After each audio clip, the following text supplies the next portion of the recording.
Jo- John, buhay ka? Oh, bakit gulat na gulat ka yata? Hindi ba dapat masaya kang makita ako? Dahil magkakasama na tayong muli. Masaya naman. Hindi ko lang inaasahan na babalik ka. Pasensya ka na kung nagulat ako ha. Ang laki kasi ng pinagbago ng itsura mo eh. At saka may patalim ka pang dala. Kumare, bitawan mo na yan. Tama na ang pagkukunwari! Akala mo maluloko mo pa ako? Alam kong kayo ng kalaguyo mo ang may pakana na patayin ako. Kaso nga lang, hindi kayo nagtagumpay. Kaya sisingilin ko kayo sa mga atraso niyo sa akin. Lahat ibinigay ko para sa inyo. Ngunit nagawa niyo pa rin akong traidorin. Nagpakasasa kayo sa mga pinaghirapan ko. Ngayong nakabalik na ako, kukunin ko ang lahat ng aking pagmamay-ari. Ipalalasap ko sa inyo ang lahat ng hirap na ipinaranas niyo sa akin. Tingnan mo ang aking mukha, Dave. Kayo ang may kagagawan nito. John, ilayo mo yung patalim sa mukha ko. Hindi magandang biro yan. Hindi naman ako nagbibiro eh. Sisirain ko rin ang mukha mo.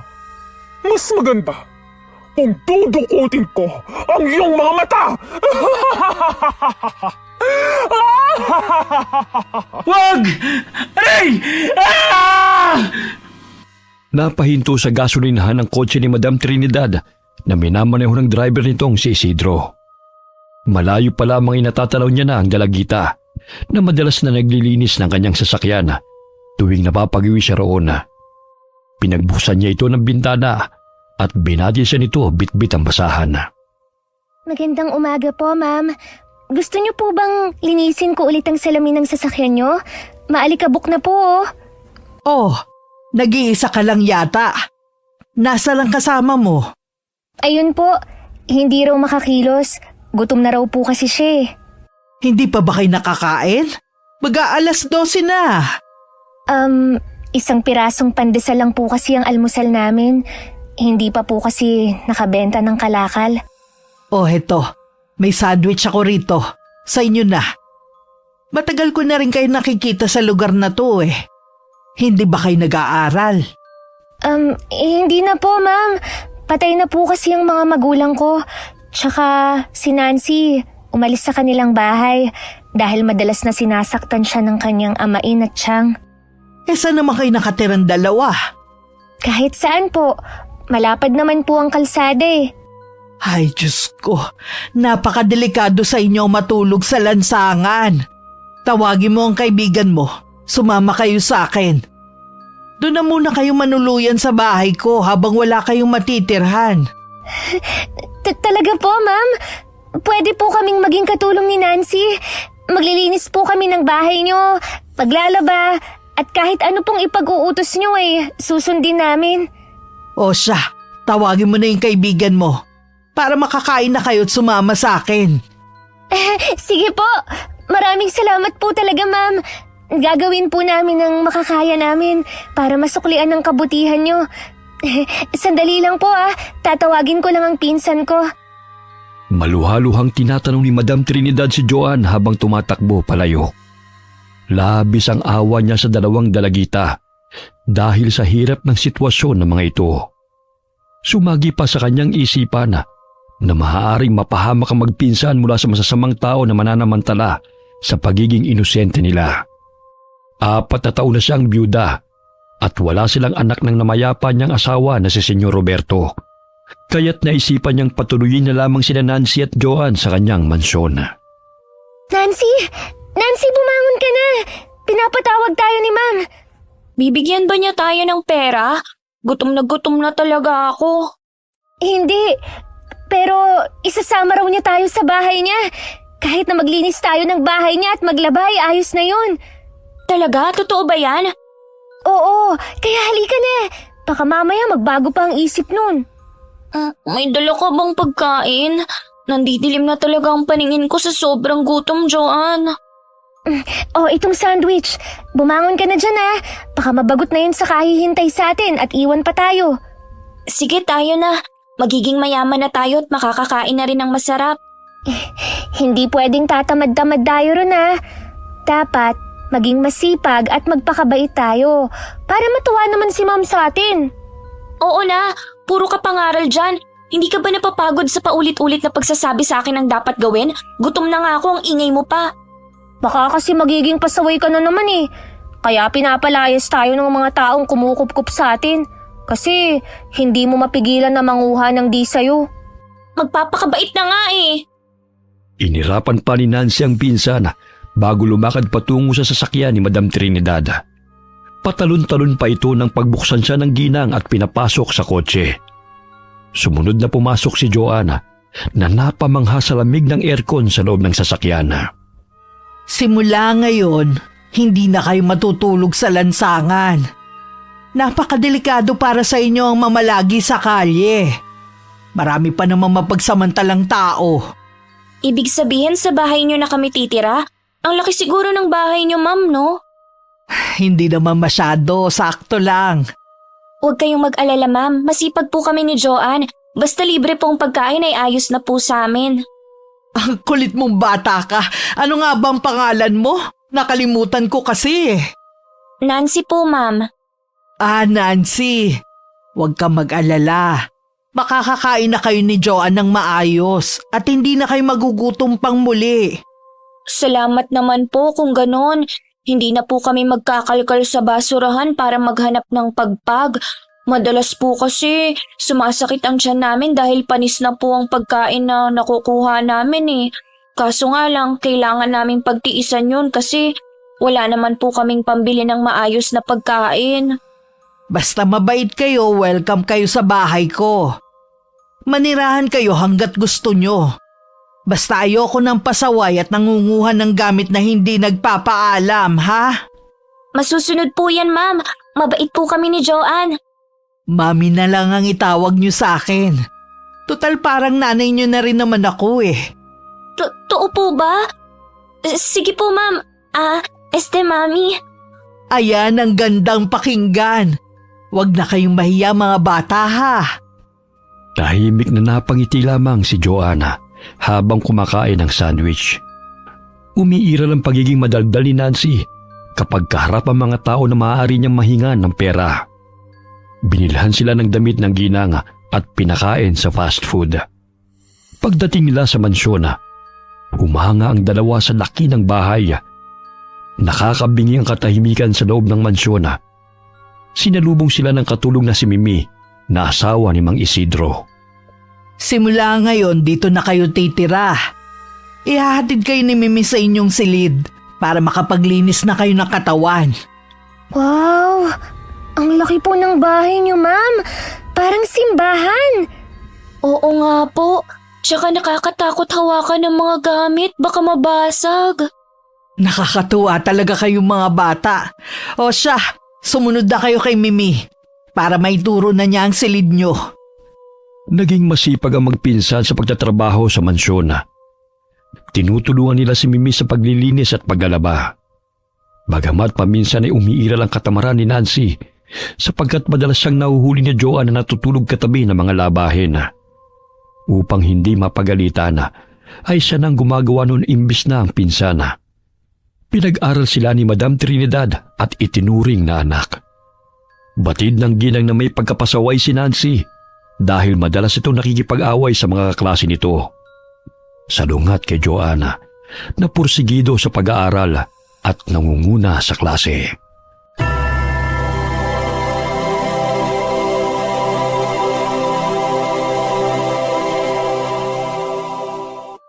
Lumipas sa mga taon at nakilala ng ginang ang ugali ng dalawang ampon.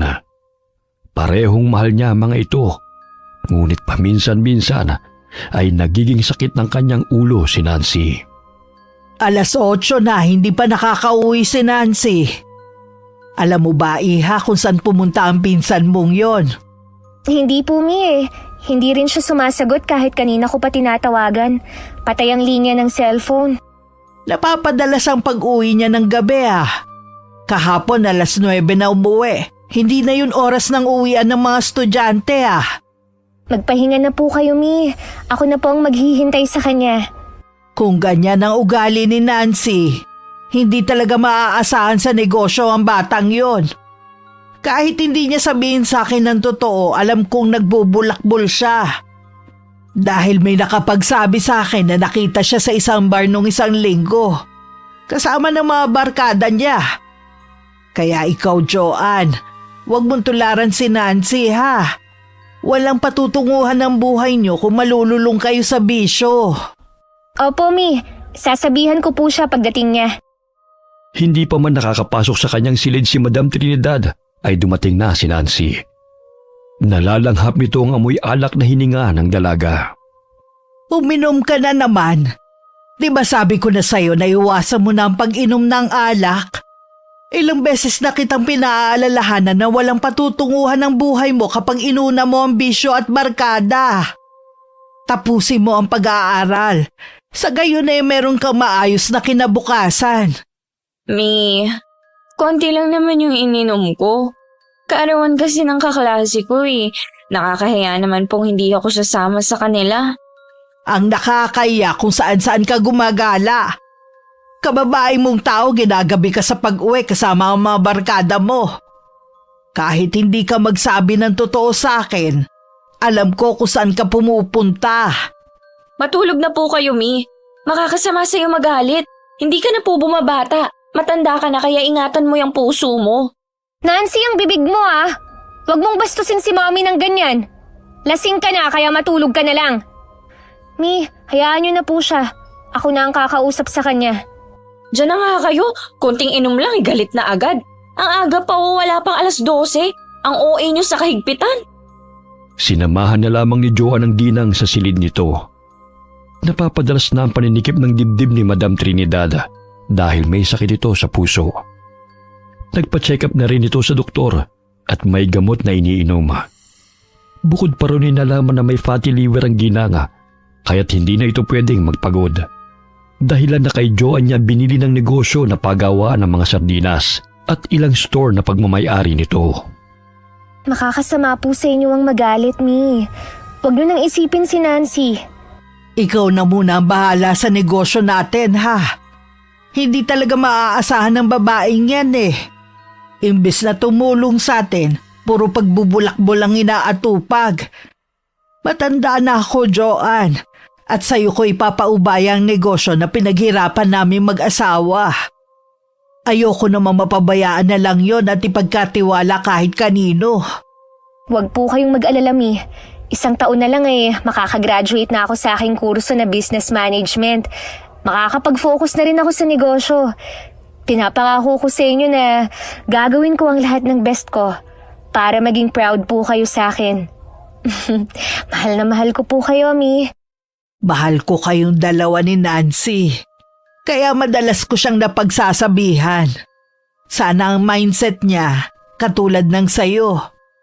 Ilang beses nang nagpabalik-balik sa koleyo, nasa sekundarya pa rin. Matututo rin po siya. Kapag may kailangan po kayo, tawagin niyo lang po ako ha. O sige na, magpahinga ka na rin anak. Napabuntong hininga na lamang si Madam Trinidad habang tinatanaw ang papalabas na si Joanna. Magkaduguman ng 2 ampon, ngunit magkaiba ang ugali ng mga ito. Naging matigas ang ulo ni Nancy at naging palasagot na rin ito sa kanya. Hindi kagaya ni Joanna na masunurin, masipag sa pag-aaral at tumutulong sa pamamalakad sa negosyo. Buti gising ka pa. Kumain ka na ba? Alam mo, Joanne, kung gusto mo akong pangaralan, pwede ba ipagpabukas mo na? Nakakarindi na kasi ang boses mo eh. Paulit-ulit na lang. Isa pa, mas matanda ako ng 2 taon sa'yo kaya hindi ko na kailangan pakinggan ng mga magic words mo, no? Yun na nga 2 taon kang mas matanda sa akin. Kaya dapat, ikaw ang mas responsable at nakakaalam ng tama at mali. Mahiya ka naman, Nancy. Kinupkup na nga tayo at pinaaral ni Mommy Trinidad kahit na hindi niya tayo kaano-ano Dapat nating suklian ang lahat ng ginawa niyang kabutihan sa atin. Alam mo, Joanne, hindi ako santa kagaya mo. Wala namang masama na mag-aliw pa minsan-minsan. Ang boring kaya dito sa bahay, lalo na hindi ko pinangarap na tumira sa kumbento, no? Alam mo, Nancy, sumusobra ka na talaga ha. Yan na ba ang natututunan mo sa iyong mga barkada, ha? Alalahanin mo, kinupkup tayo ni Mami Trinidad para pag-aralin. Para mapabuti ang kinabukasan natin at hindi tayo pag-alagala sa lansangan. Baka gusto mong pulutin uli sa kalye kung patuloy kang ganyan, ha?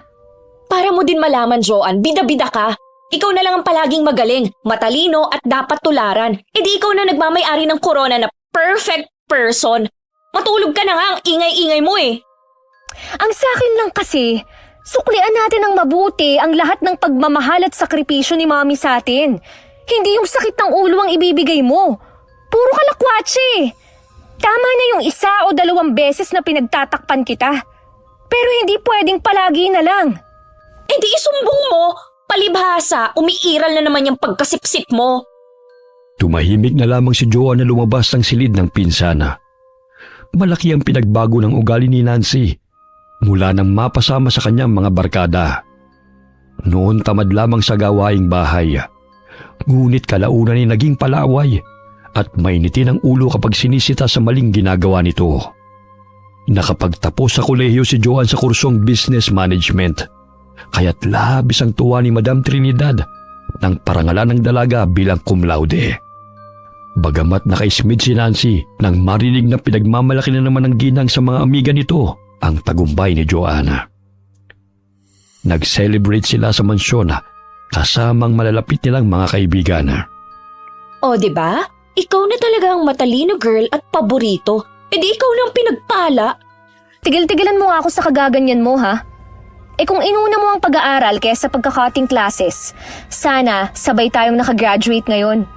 Kaya pagbutihan mo ang pag-aaral mo para makagraduate ka na. Nakakatamad ng mag-aral eh. Sasabog ng utak ko. Hindi pa pumapasok sa isip ko yung mga lessons. Palibhasa, alak ang palagi mong iniisip. Tse, paminsan-minsan na nga lang eh. Hindi lahat nabibigyan ng pagkakataon na makapag-aral. Ang swerte nga natin dahil nakilala natin si Mami eh. Dahil kung hindi, sigurado akong naghihirap pa rin tayo hanggang ngayon. Tama na nga yan. Ipapakilala ko sa iyo mga kaibigan ko. Inimbitahan ko sila. Sayang naman ang handa kung wala namang gaanong tao. Ayan na sila, girl. Hi, girls. Siya ba yung pinsan mo, Nancy? Oo, siya nga pala, girl. Si Dave, kaibigan ko. Dave, si Joanne, pinsan ko. Nice to meet you, Joanne. Tama nga sinabi ni Nancy na matalino ka. Hindi lang yun. Maganda pa. Salamat. Kumain na kayo. Wala naman talaga akong bisita bukod sa 2 kong kaibigan eh. Paano ka makakabisita? Hindi ka naman friendly. Puro mga trabahador sa pagawaan ng sardinas sa mga nakakasalamuha mo. Kulang na nga lang, maging sirena ka na sa madalas mong nandun sa pabrika eh. Grabe ka naman. Okay na ako kahit sina Sheena at Lady lang ang kaibigan ko, no? Ang importante, totoo sila. Kesa naman marami, pero fake friends naman. Lumalabas na naman ang katarayan mo, Nancy, ha? Party to ng pinsan mo. Kaya huwag mo namang awayin. Ganun lang talaga kami ng pinsan ko kung mag-usap. Para bang magsasabunutan, pero we love each other. Pakagatlabi pa nitong tinitigan ng matalim si Dave. Kaya't hindi naging komportable si Joanne sa tinginan ng dalawa. Minabuti niyang puntahan ang mga kaibigan. Naiwan ko na muna kayo, Pupuntahan ko lang sina Lady at Sheena. Hindi na mga bata ang mga yun, kaya na nilang kumain. Tsaka ayaw mo bang makilala ng lubusan si Dave?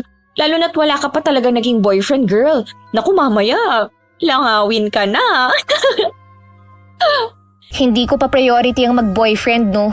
Ang dami ko pang mga plano sa buhay eh. Sinasabi mo lang yan dahil wala pang nanliligaw sa'yo. Itong si Dave, nasisiguro kung magugustuhan mo siya. Mabait at gwapo. Nako, Nancy. Kung pinagsawaan mo lang naman, wag na, no? Ang lagkit ng titigan nyo kani-kanina lang eh. Magkaibigan lang kami, no? Hindi siyang tipo kong lalaki. Mas bagay kayong dalawa. Muntik nang masamid habang umiinom ng juice si Dave nang marinig ang sinabi ni Nancy. Animoy pinagtutulakan siya nito kay Joanna na nooy halatang nahihiya na rin sa ginagawa ng pinsan. Ano ka ba, Nancy? Pwede bang tumigil ka na? Pinagtitinginan na tayo ng mga bisita, oh. Hayaan mo sila. Iba naman ang agenda ni na Mami eh.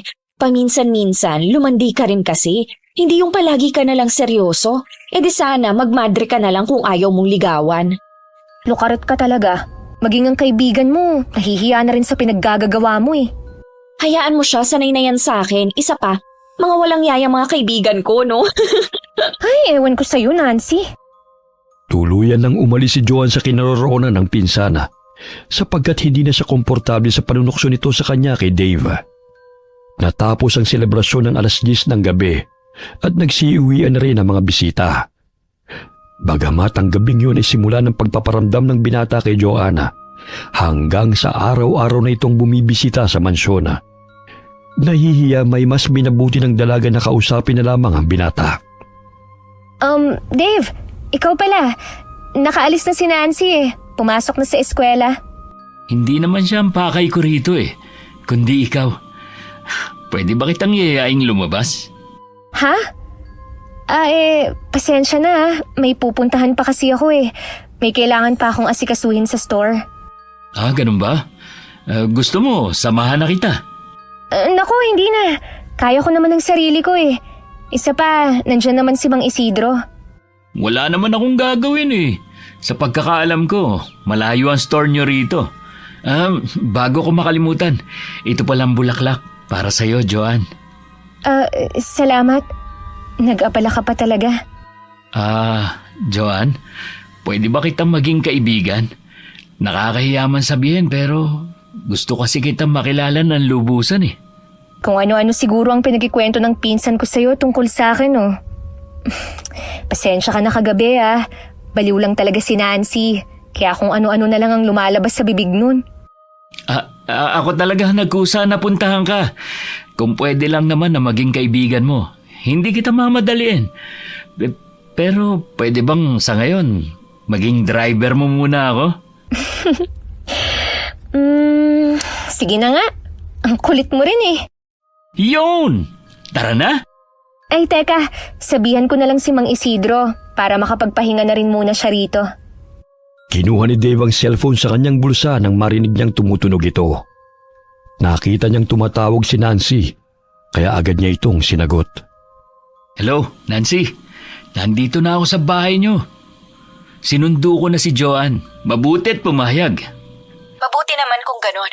Sinabi ko nang marupok din yung pinsan ko eh. Mabait naman yan, kaya kilalanin mo ng lubusan. Gumala kayo para makuha mo ang loob niya. Hay nako, alam mo naman... Tayo na? Nasabihan ko na si Mang Isidro. O siya, aalis na kami. Mamaya ka na tumawag. Agad na pinatay ni Dave ang cellphone nang mapansin si Joanne na naroon sa kanyang likuran. Pangiti niyang hinarap ang dalaga at kinindatan pa niya ito. Sorry, may kausap ka pala. Tumawag ang pinsan mo. Siniguro talaga na nandito na ako. Ano pa ang sabi niya? Sasamahan kita at ipapasyal kung saan mo gusto. Alam mo, Joanne, mahal ka talaga ni Nancy. Binabalaan pa ako na ingatan daw kita. Malilintikan pa ako kung may mangyaring masama sa'yo. Tayo na nga. Tinanghali ako ng alis eh. Dahil pinainom ko pa si Mami ng gamot. Kumusta na pala siya? Ayun, ayos naman. Yun nga lang, pinagbawalan siya ng doktor na mapagod. Kaya hindi na siya pumupunta sa pabrika. Paminsan-minsan na lang siya bumibisita sa mga store namin. Kaya, eto, busy ako. Sa'yo na talaga pinagkatiwala ni Madam ang negosyo niyo, ha? Hindi lang naman sa akin eh. Pati na rin kay Nancy. Kaso nga lang, lukarit ang babaeng yan. Ayaw pumunta sa pabrika dahil tutubuan daw siya ng kaliskis dun. Paano ba naman kasi? Pinalilibutan siya ng sardinas dun. Nakakatawa ka rin palang kausap, Joanne. Akala ko seryosong tao ka eh. Hindi no. May kalokohan din namang nalalaman.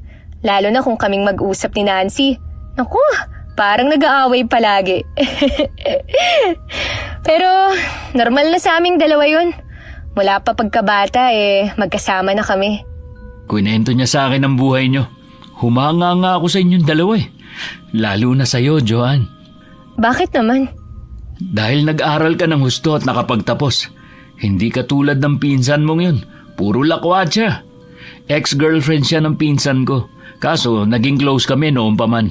Kahit naghiwalay sila, nanatili ang pagkakaibigan namin. Ganun ba? Hindi ko na maalala kung sinong boyfriend niya ang tinutukoy mo. Ang dami rin kasi niyang pinakilala sa akin eh. Nakalimutan ko na nga ang mga itsura ng mga ex niya. Habang tinatahak nila ang daan patungo sa store, ay patuloy silang nag-uusap. Hanggang sa natagpuan ni Joanne ang sarili na hindi na naiilang kay Dave. Lumipas ang ilang linggo. Nagkamabutihan sina Dave at Joanne dahil sa madalas nilang pagsasama. Hanggang sa nanligaw ang binata sa dalaga at sinagot niya ito. Talaga bang sinasagot mo na ako, Joanne? Sampalin mo nga ako kung hindi ako nananaginip. Gusto mo yatang bawiin ko pa eh. Ay, hindi na. Basta mahal, pangako ko sa'yo na hindi kita sasaktan. Gawin mo na lang, wag puro salita. Action speaks louder than words, no? Kahit araw-araw ko pang pagsigawan na mahal kita. Gusto mo, umakyat pa ako sa tuktok ng puno at ipagsigawan yun eh. Loko-loko! Mula sa ikalawang palapag ng mansyon ay natatanaw ni Nancy ang masayang pag-uusap ni na Joanne at Dave. Kaya't bumaba siya ng hagdan at nakisali sa dalawa. Biglang nahinto si Dave sa pagkipagkulitan kay Joanne nang mapansin ang papalapit na si Nancy. Oh, bakit parang ang saya nyo yata? Nancy, sinagot na kasi ako nitong pinsa mo eh. Salamat dahil ikaw ang naging tulay para magkalapit kami. Ganun ba? Eh di mabuti. Para naman hindi matigang yan sa Joanne. Luka-luka ka talaga. Anong matigang ka riyan? Napaka-dirty-minded mo. Oh, bakit? Diyan naman kayo papunta Isa pa, huwag ka ng pa-inosente effect, girl. Sa panahon ngayon, hindi na uso yan. Namiss ko ng mag-night out. Labas naman tayo, girl. Anong night out? Usapan natin, kapag nakagraduate ka na, ako mismo ang manlilibre sa'yo sa night out. Sa ngayon, mag-focus ka muna sa pag-aaral. Ang pag-aaral, hindi talaga para sa akin eh. Huminto na lang kaya ako. At ano naman ang gagawin mo, Aber? Ayaw mo nga ring magtrabaho sa pabrik dahil nalalansahan ka sa mga sardinas. Tapos kahit magbantay ng store, ang bilis mong mabagot. Natahimik na lamang si Nancy. Ilang sandali umalingaw-ngaw sa loob ng mansyon ng malakas na sigaw ng katulong na si Mimi na nagmumula sa silid ni Madam Trinidad. Kaya't dali-dali nilang tinungo yun upang tukuyin kung ano nangyayari. Sumambulat sa kanila ang umiiyak na katulong at nakahandusay na si Madam Trinidad. Hawak-hawak nito ang dibdib dahil inatake ito ng stroke. Dali-dali silang tumawag ng ambulansya dahil pangalawang pagkakataon ng na-stroke ang ginanga. Sa pagkakataong yun ay hindi na ito nakaligtas dahil pumutok na ang ugat nito sa utak. Halos gumuho ang mundo ni na Joanna nang sabihin ng doktor na pumanaw na ang kinikilala nilang ina. Kaya napayakap na lamang siya kay Nancy na nooy umiiyak na rin. Nancy, wala na si Mommy. Paano na tayo ngayon? Hindi pwede to. Baka naman pwede pa siyang maagapan, ha? Sinabi na ng doktor na patay na si Mommy. Ginawa naman nila lahat ng makakayanan nila, ngunit wala na talaga eh. Alam kong mahal na mahal niyo si Madam Trinidad. Pero mas mabuti na rin nakapagpahinga na siya kaysa naman araw-araw niyang nilalabanan ang sakit niya. Hindi pa rin talaga ako makapaniwala na wala na si Mommy. Kahit ako rin, Joanne. Binuro lang labi ni Madam Trinidad sa mansyon. Araw-araw na umiiyak si Joanne dahil sa pagdadalamhati. Dinamayan sila ni Dave sa kanilang pagluluksa sa pagpanaw ng kinikilala nilang ina. Pagkalipas ng isang linggo ay inilibing si Madam Trinidad, katabi ng puntod ng asawa nito. Gusto pa sanang manatili roon ni Joanna, ngunit inaya na siya ni Nancy at Dave. Sa gayon ay makapagpahinga na rin ito. Umuwi na tayo, Joanne. Tayo na lang ang nandito. Mauna na lang kayo. Dito na muna ako. Gusto ko pang samahan dito si Mommy.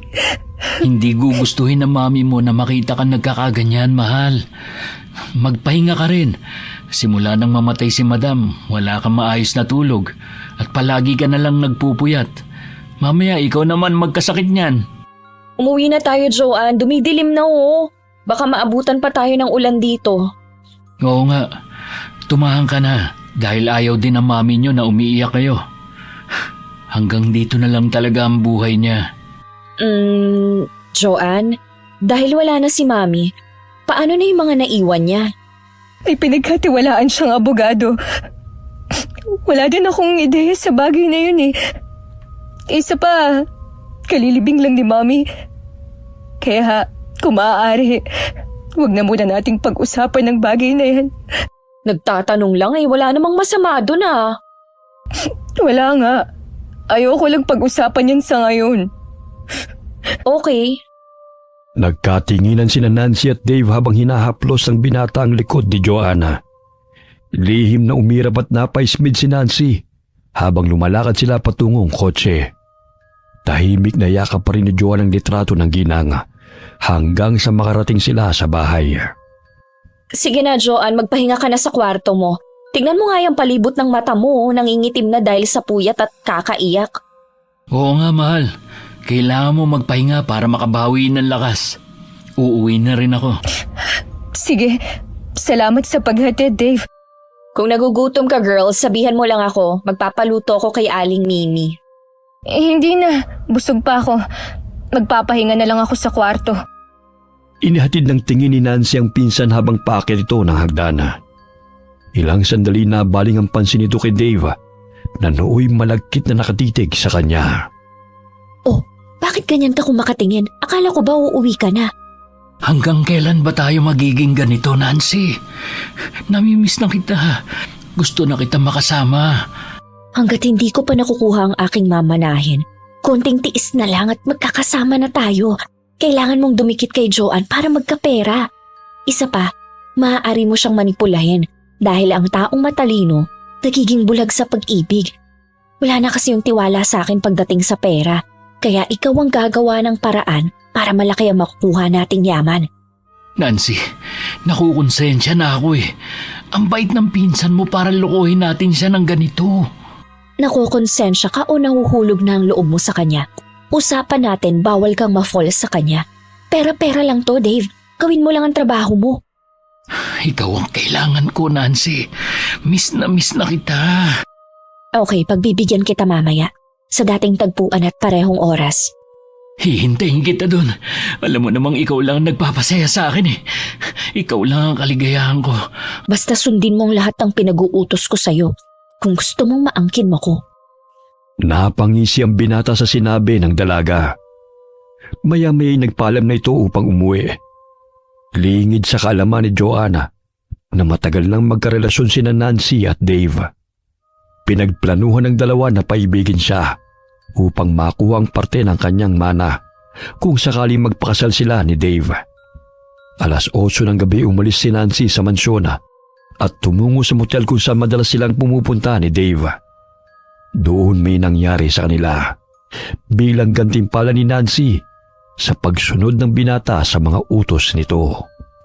Wala ka talagang kupas, babe. Wala pa sakaling kingan mong pinsan mo. Boring sa kama. Tsaka nagtitiis lang talaga ako sa kanya, kagaya ng sinabi mo. Malapit na tayong magkasamang muli. Makuha ko lang ang mana ko. Pwede na tayong pumunta sa ibang bansa. Tsaka kailangan mo ring kunin ang parte ng yaman niya. Hindi ako papayag na konti lang ang parte ko, no? Pareho kaming ampon. Ako ang nakatatanda. Kaya dapat mas lamang ang akin. Tiram mo naman siya kahit konti. Kahit papano may pinagsamahan naman kayo. Pwede naman yung isang store sa kanya. Hindi naman siya maluho, kaya sapat na yun kay Joanne. Isa pa, hindi bagay sa kanyang maging mayaman. Dahil parang ka-level lang talaga ni Joanne ang katulong.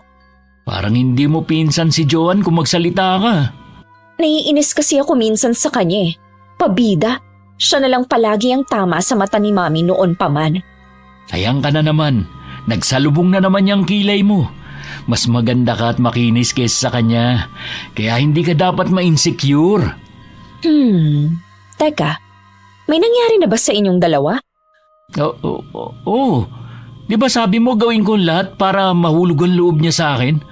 Parte ng pagiging magjowa namin ng romansa, di ba? Bakit ngayon mo lang sinabi sa akin? Mamaya nag-e-enjoy ka na pala sa kanya at ipagpalit mo na ako. Naku, nagseselos ka na naman eh. Siyempre hindi ko sinabi sa'yo dahil hindi naman tayo nag-uusap palagi. Isa pa, strategy ko yung ipakita na loving and caring ako. Sa gayon, effective ang pagpapanggap natin. Oo na, gets ko na. Kahit mabuntis mo pa siya, wala akong pakialam. Basta marami akong parte sa mana. Muling hinalikan ni Dave sa labi si Nancy at muling may namagitan sa kanila. Tila walang kapaguran ng binata sa labis na pagnanasa sa katawan ng dalaga. Samantala, kinabukasan, nagising si Joan nang tumunog ang kanyang cellphone at ang abogadong tumatawag sa kanya. Sinabi ni Atty. Cruz na gusto nitong makausap ang magpinsan tungkol sa last will ni Madam Trinidad. Kaya't agad siyang bumangon at tumungo sa kwarto ni Nancy. Bagamat nagtaka siya kung saan na naman ito pumunta, kaya tinawagan niya ang pinsan. Hello, Nancy. Nasaan ka? Pupunta raw rito ngayon si Atty. Cruz. May sasabihin siyang importante. Pinuntahan ko lang ang kaibigan ko. Sige, uuwi na rin ako. Maya-maya nandito na si attorney. Hihintayin ka na lang namin. Okay, bye. Oh, saan ka pupunta? Minsan lang tayo magkasama, aalis ka na agad. Kailangan kong umalis dahil pupunta ang abogado sa bahay. Babasahin ang last will and testament ni Mommy. Excited na akong makuha ang mamanahin ko. Sinabi ko na sa kanya dati na sa akin ang mansyon. Talaga? O siya, hatid na kita ron. Tanga ka ba? Hindi ka pwedeng pumunta sa bahay ngayon, no? Mamaya pag hinalaan pa tayo. O di kaya may makakita sa atin. Agad na umalis ng motel si Nancy sakay ng taxi. Malalim na buntong hininga ang kanyang pinakawalan nang bumaba ng sasakyan na may malapad ng ngiti sa kanyang labi. Mapapasakin ang mansyong ito at ang pera na naiwan ni Mommy Trinidad. Magagawa ko ng lahat ng gusto ko at hindi ko na kailangan pang mag-aral. Nandiyan na pala si Nancy, attorney. Late na ba ako? Hindi pa naman. Pinagmerienda ko na lang si attorney habang hinihintay ka namin. Sige na po, attorney. Ready na po kami. Basahin niyo ng last will ni Mommy. Psst! Nancy, umayos ka nga. Parang kiti-kiti ka naman eh. Ang sabi mo, nanggaling ka sa kaibigan mo. Bakit may mga pulang marka yung liig mo? Kinamot ko ang kati-kati. Maalikabok at may mga surot ang kwarto niya kaya itong inabot ko. Parang kiss mark yan eh. Tapatin mo nga ako. Hindi ka sa bahay ng kaibigan mong babae pumunta kagabi, no? Kundi sa boyfriend mo. Pwede ba mamaya na natin pag-usapan yan? Nakakahiya kay attorney, oh. Inirapan ni Nancy ang pinsan at nabaling ang tingin sa kumakain na abogado. Ilang sandali nagsalita na ito at nagsimula ng basahin ang last will and testament ni Madam Trinidad. Babasahin ko na ba, Nancy? John? Ako si Trinidad Sanchez. Nagdedeklara na ito ang aking huling habilin at testamento. Kailangan na magtulungan sina Nancy at Joan sa pamamalakad ng cannery sa gayon pantay ang hatian sa kita. Kailangan makapagtrabaho ni Nancy sa pabrika ng 1 taon upang matutunan niya kung paano ang pamamalakad sa cannery, maging sa mga store bago makuha ang kanyang parte sa mana.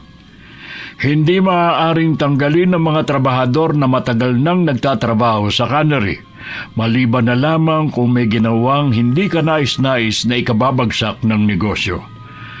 Ang mansyon ay mapupunta kay Joan bilang gantimpala sa lahat ng sakripisyo upang mapalago ang negosyo at madagdagan ng 3 branches. Maiiwan rin sa kanya ang 3 store na siya mismo ang naghirap. Ano? Paano ako? Saan ako titira gayong hindi nakapangalan sa akin ang mansyon? Halos lahat na lang napunta kay Joan ah.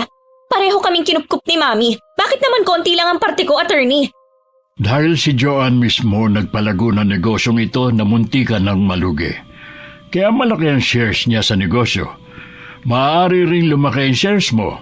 Yun ay kung paghihirapan mo. Paano kung hindi ako makapagtrabaho sa pabrika? Ang lansadon at ayoko nakikipaghalubilo sa mga trabahador. Gaya ng nakasaad sa testamento, makukuha mo lang ang perang iyong mamanahin kung tutulong ka sa negosyo. Alam naman nating pinaghirapan nilang mag-asawa ito, kaya iiwan nila sa inyo upang maipagpatuloy ninyo ang kanilang nasimulan. Pambihira naman, hindi naman makatarungan ng hatian sa mana. Ang liit nang napunta sa akin at pahirapan pa bago ko makuha ang pera. Kailangan ko na yun. Hindi naman kita palalayasin dito sa mansyon eh. Dito ka naman titira. Ano ang dinadabog mo? Tsaka saan mo naman gagamitin ang pera? Eh wala ka namang gastusin. Wala ka namang problema sa bayarin mo sa eskwelahan ah. Anong wala? May paggagamitan ako. Isa pa, party ko yun sa mana kaya ibigay nyo na sa akin. Oh, bibigyan naman kita ng monthly allowance ah. Basta hindi mo makukuha ng buo ang pera mo kapag hindi ka pa tapos sa pag-aaral. Sana maintindihan mo ang ibig sabihin ni Mommy. Kuyumang kamaong tumakbo patungong kwarto si Nancy dahil hindi matanggap ang nakasaad sa testamento. Pagpasensyahan niyo na po ang pinsan kong yun, attorney. Maya-maya magiging okay din yun. Nasabi sa akin ni Trinidad na hindi maaasahan sa pera yang si Nancy. Kaya gusto niyang matutoy ang pinsan mo. Nang sa ganon, hindi masayang ang lahat ng pinaghirapan niyo. Gusto lang ni Mommy na bigyan siya ng leksyon dahil puro pambubulak-bulang inaatupag imbis na tumulong sa negosyo. Ay sige, aalis na ako. Salamat sa masarap na merienda, ha? Salamat din po, attorney. Halos magwala sa loob ng kwarto si Nancy. Subalit pilit niyang pinapakalma ang sarili habang nakaharap sa salamin. Makukuha ko rin ang yaman na para sa akin. Hindi pwedeng si Joanne lang ang aangkin sa pagmamay-ari na iniwan sa amin ni Mommy. Kailangan na mawala sa landas ko si Joanne. Kung ayaw niyang ibigay ang dapat ay para sa akin. Tama lang palang plano kong palapitin si Dave sa kanya para mapadali kong malimas ang pera na meron siya. Napahinto sa pag-iisip si Nancy nang may marinig siyang katok sa pintuan. Natidinig niya ang tinig ni Joanna, ngunit mas pinili niyang manahimik at humiga sa kama. Ilang araw ding hindi kinibo ni Nancy ang pinsan dahil sa labis na pagtatampo. Kaya't si Joanna mismo ang kumausap sa kanya upang sila'y magkaayos. Nancy, kahit sa akin hinabili ng mansyon, hindi naman ibig sabihin nun na hindi ka na rito titira. Dito na tayo lumaki at dito na rin tayo tatanda. Pasensya ka na kung nagtampo ako ha. Hindi ko lang kasi matanggap na halos lahat na lang ay iniwan sa'yo. Samantalang ako, kailangan ko pang pagtrabahuhan bago makuha ang mana ko. Nancy naman, alam mo noon pa man na nagtatrabaho na ako sa cannery, di ba? Sinasabay ko sa pag-aaral ko. Minsan nga naiinggit na ako sa'yo eh. Dahil nagagawa mo ang lahat ng gusto mo. Samantalang ako, subsob sa pag-aaral at trabaho. Ayokong umabot tayo sa ganito. Na hindi nagpapansinan dahil lang sa mana. Kamamatay lang ni Mommy tapos nag-aaway na tayo. Sorry kung nagtampo ako sa'yo ha. Niyakap ni Joanne ang pinsana dahil ito na lamang ang natitira niyang pamilya at hindi niya gustong pag-awayan nila ang pera. Ilang sandali pa'y dumating si Dave at nadatnan sila sa ganong ayos, kaya't kumawala sila sa isa't isa mula sa pagkakayakap. Hinatid siya ni Dave sa pabrika, ngunit lingid sa kanyang kaalaman na may masamang plano na namang namumuo sa isipan ni Nancy. Kinagabihan, alas 9 na ng gabi nang nakauwi sina Joanne at Dave. Nagulat siya nang biglang may humarang ng mga kalalakihan sa kanilang daraanan. Dave, may mga tao.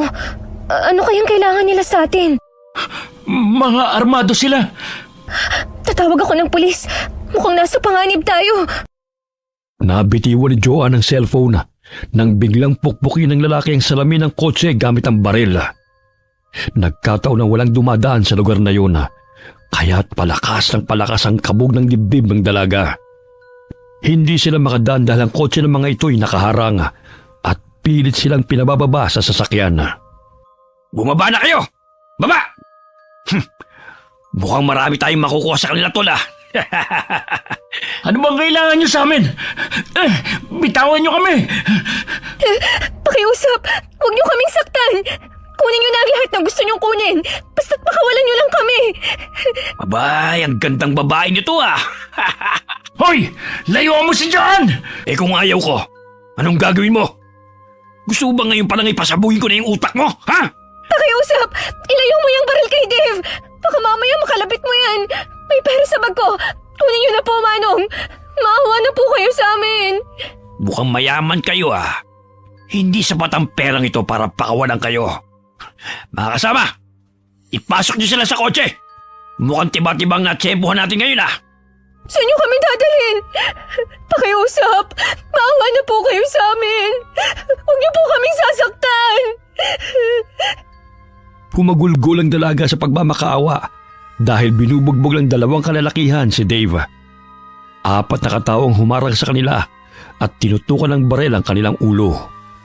Huwag na kayong pumalag pa. Hala, pasok sa kotse! Mga kasama, kayo nang bala sa kotse ng mga yan. Saan niyo po kami dadalhin? Manong pag-usapan na lang natin to. Sige na, pakawalan mo na kami. Huwag mo akong daanin sa pagmamakaawa dahil hindi na ako maaawa sa'yo. Sapagkat ang gusto ko'y limpak-limpak na salapi. Dave, may sugat ka. Ayos lang ako, mahal. Ikaw, nasugatan ka ba? Hindi. Pero ikaw, mukhang malalim ang sugat mo sa noo ah. Ang sweet nyo naman magjowa.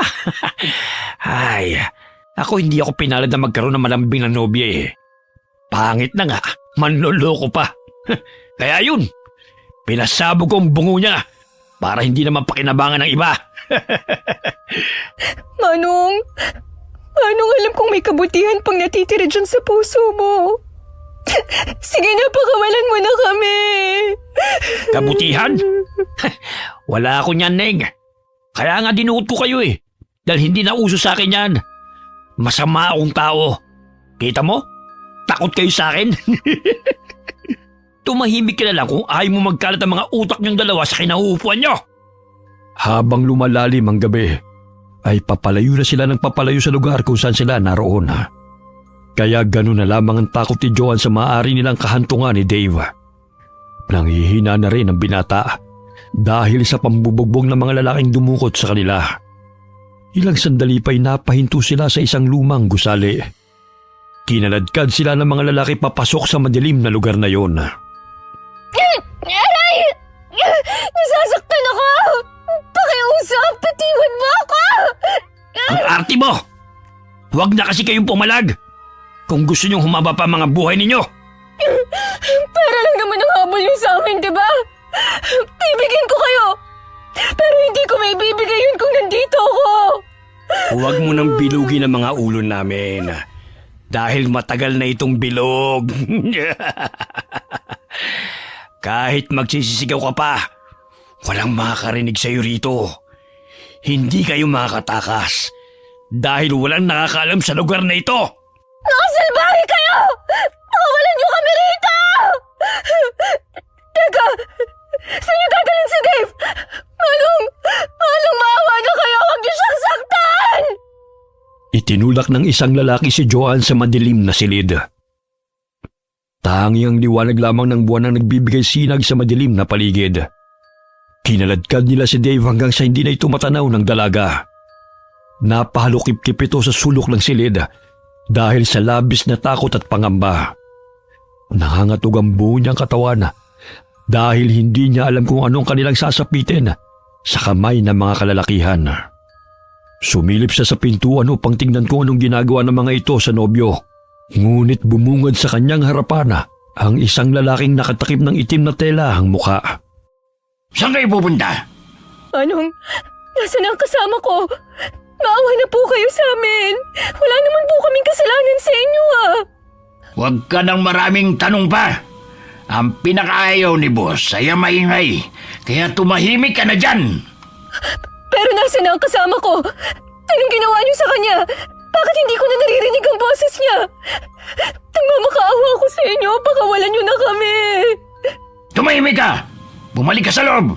Huwag mo akong galitin dahil hindi ako magdadalawang isip na patayin ka! Lingid sa kalaman ni Joan na dinala ng mga kalalakihan si Dave malayo sa gusali at pinagsasapok nito ang mga lalaki na dumukot sa kanila. Mga gunggong! Nilakasan niyo talaga yung pagpukpok sa ulo ko, no? Muntik pa ako mamatay sa ginawa nyo ah! Pasensya na po, boss. Sabi kasi ni ma'am na gawin namin ang makatotohanan ng pagdukot sa inyo para matakot po yung babae. Oh, ano sabi ni Nancy sa inyo? Dito na muna raw yung babae niyan. Tapos ikaw ipahatid na lang sa mga tauhan ko. Palalabasin na dinala ka sa malayo. Sinira nyo pa yung cellphone ko, mga buwisit kayo! Pasensya na po, sir. Hindi ko sinasadyang maapakan kanina. O sige, umalis ka na nga sa harapan ko.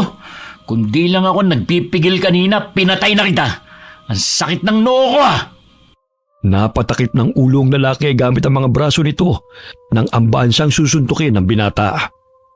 Ilang sandali tumunog ang cellphone ng lalaki at gusto makausap ng tumatawag si Dave. Ilang sandali pa'y sumakay ng kotse ang binata at iniwan sa madilim at masukal na lugar na yon si Joanna kasama ang mga kalalakihan. Napalukip-kip sa sulok ng silid si Joanna hanggang sa masandalan niya ang maliit na pinto ng silid at nabuwal siya. Nasira ang maliit na pinto. Makakatakas na ako rito. Mabuti at may exit door ang kwartong pinaglagyan sa akin. Pero kailangan kong hanapin kung saan nila dinala si Dave. Narinig ng dalaga na may paparating kaya't dali-dali siyang gumapang palabas ng silid na yon. Ngunit nakita siya ng lalaki na tumatakas kaya hinabol siya nito. Hoy! Saan ka pupunta? Bumalik ka rito! Hinila nito ang paa ni Joan pabalik ng silid kaya't gano'n na lamang ang pagpupumiglas ng dalaga. Aray!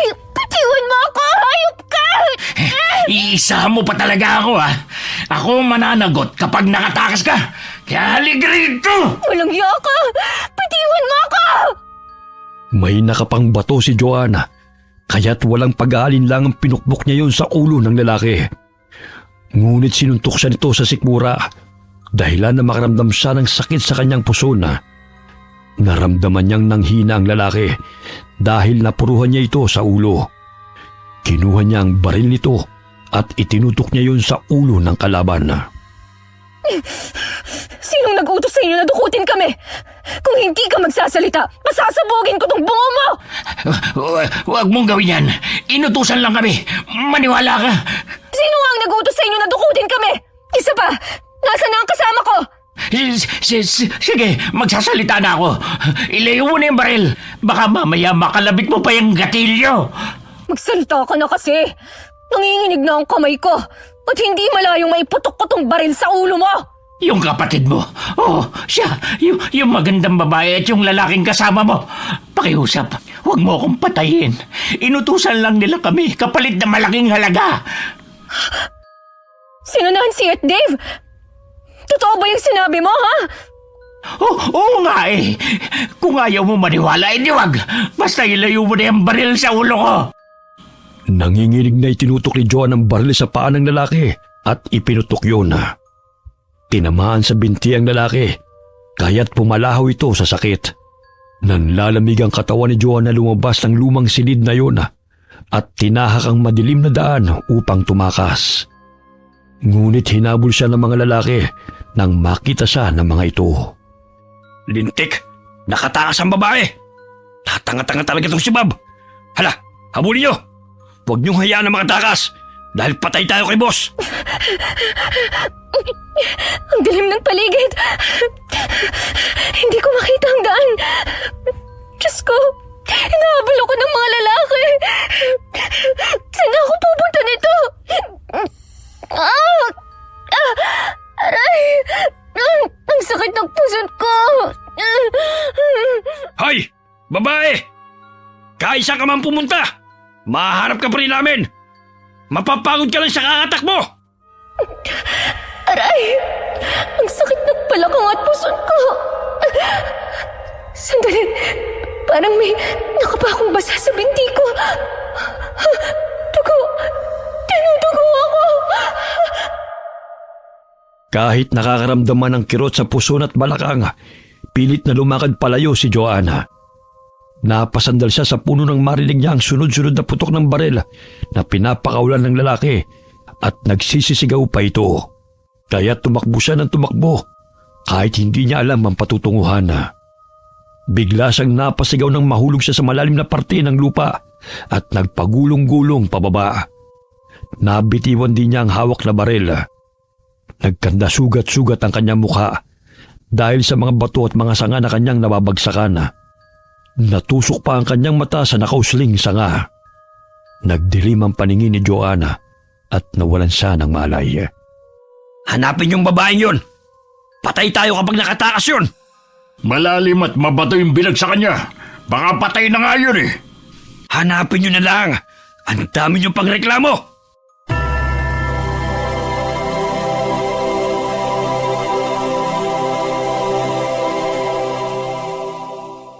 Nagkalat ang dugo ni Joan nang hilahin at kargahin siya ng matipunong lalaki sa likod nito. Pumapatak pa ang dugo na nagmumula sa kanyang mata sa lupa. Inilapag ng lalaki si Joan sa papag at inilapit ito ang mukha sa ilong ng dalaga at pinulsuhan pa nito sa leeg. Sino ba naman yung dinala mo rito, Lando? Saan mo naman nakuha yan? Di ba sabi ko, huwag kang basta-bastang susugod sa mga baryo dahil mainit ka na roon.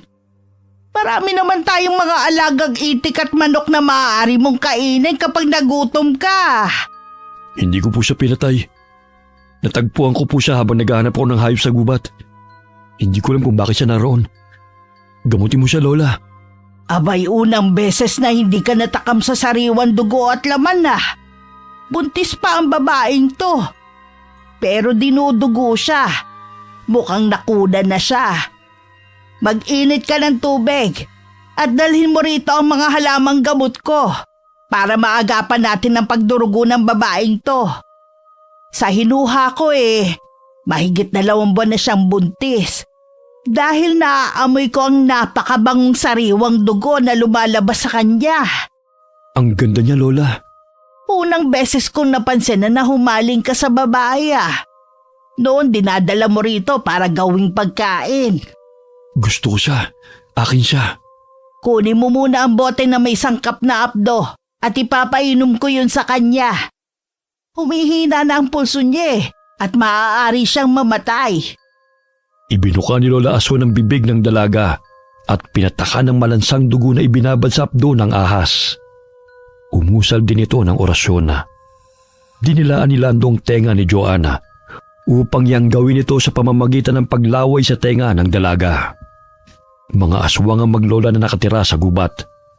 Bagamat isa ring manggagamot na aswang si Lola Asona. Maging ang matanday nagtaka sa kanyang apong si Lando na hindi nito pinatay ang dalagang natagpuan. Ako na lang po ang bahala maglinis sa duguan niyang katawan. Sinabi niyong buntis siya. Nariyan pa ba ang bata sa sinapupunan niya? Wala na. Ubus nang lumabas ang dugo. Malaki ang pinsala niya sa isang mata na maaari niyang ikabulag. Sa paligay ko'y tinapon ng babaeng yan doon matapos pahirapan. Ang dami niyang pasa sa katawan. Ang puti niya at maganda. Bilisan mo na ang pagpupuna sa kanya. Sa gayon mabihisan ko siya ng malinis na damit. Mamaya matunaw pa yan sa kakatitig mo Itatapal ko pa tong dinikdik na malunggay sa kanyang mata. Opo, Lola. Sino kaya may gawa nito sa kanya? Kawawa naman. Hindi lang ang mga kagaya nating aswang ang pumapatay. Maging ang mga normal na tao rin. Yung mga masasamang tao lang naman ang binibiktima ko, Lola Kahit na natatakam na ako sa kanya, hindi ko siya magawang kainin. Dahil alam kong kailangan niya ang tulong natin. May silbi rin ang pagsuway mo sa mga habiling ko paminsan-minsan.